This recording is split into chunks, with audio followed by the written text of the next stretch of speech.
Hello दोस्तों, आज हम चर्चा करेंगे 2021 की कुछ खट्टी मीठी यादें जिसे भूल पाना कठिन है। यदि भारत की लिहाज से देखें तो कोरोना महामारी की दूसरी लहर की वजह से ये साल बेहद तकलीफदेह रहा, जब लाखों लाख लोग असमय ही काल के गाल में समा गए। साथ ही पश्चिम बंगाल जैसे राज्यों में भारतीय जनता पार्टी की हार की वजह से ये साल कुछ बड़े राजनीतिक घटनाक्रमों का भी गवाह रहा है। लगभग साल भर से प्रदर्शन कर रहे किसानों ने इस वर्ष गणतंत्र दिवस के मौके पर ट्रैक्टर रैली निकाली थी, लेकिन इस रैली के दौरान ही हिंसा भड़क गई। दिल्ली पुलिस के कई अधिकारी इस दौरान घायल हुए। इतना ही नहीं, उग्र प्रदर्शनकारियों ने लाल किले पर चढ़कर तिरंगा उतारकर वहां निशान साहिब का झंडा लगा दिया। पश्चिम बंगाल में भारतीय जनता पार्टी की हार इस साल की सबसे प्रमुख राजनीतिक घटनाक्रम मानी जा सकती है, लेकिन तृणमूल कांग्रेस के लगातार तीसरी बार सत्ता में लौटने के बाद राज्य में हिंसा भी भड़क गई थी।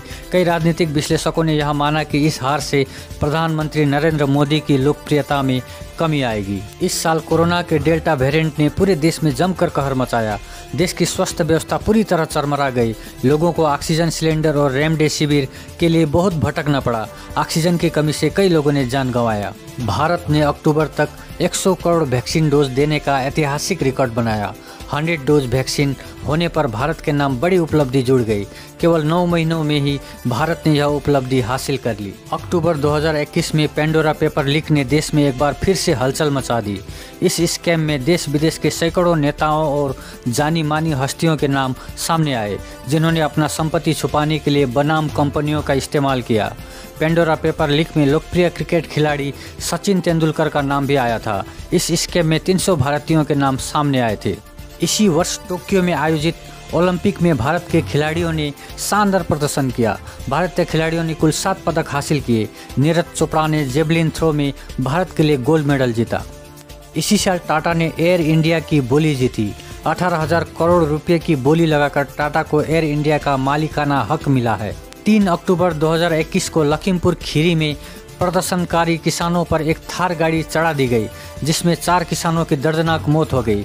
इस हिंसा में कुल 8 लोग मारे गए। इस कांड में केंद्रीय गृह राज्य मंत्री अजय मिश्रा टेनी के बेटे आशीष मिश्रा को आरोपी बनाया है। किसानों के लगातार आंदोलन तथा प्रदर्शनों के कारण आखिरकार सरकार को किसानों के आगे झुकना ही पड़ा और सरकार 3 कृषि कानूनों को वापस लेने के लिए बाध्य हुई। इस आंदोलन के परिणाम स्वरूप किसान नेता राकेश टिकैत देश के एक बड़े नेता के रूप में उभर कर सामने आए। 13 दिसंबर को भारत की बेटी हरनाथ संधू ने मिस यूनिवर्स का खिताब अपने नाम किया। सुष्मिता सेन और लारा दत्ता के बाद 21 वर्षों के बाद हरनाथ संधू ने भारत को मिस यूनिवर्स 2021 का खिताब दिलाकर देश का नाम रोशन किया। भारत के प्रथम CDS बिपिन रावत, उनके अंगरक्षक सतपाल राय तथा पत्नी मधुलिका समेत 14 लोगों की एक दुखद हेलीकॉप्टर दुर्घटना में निधन हो गया। इनमें से किसी को भी नहीं बचाया जा सका।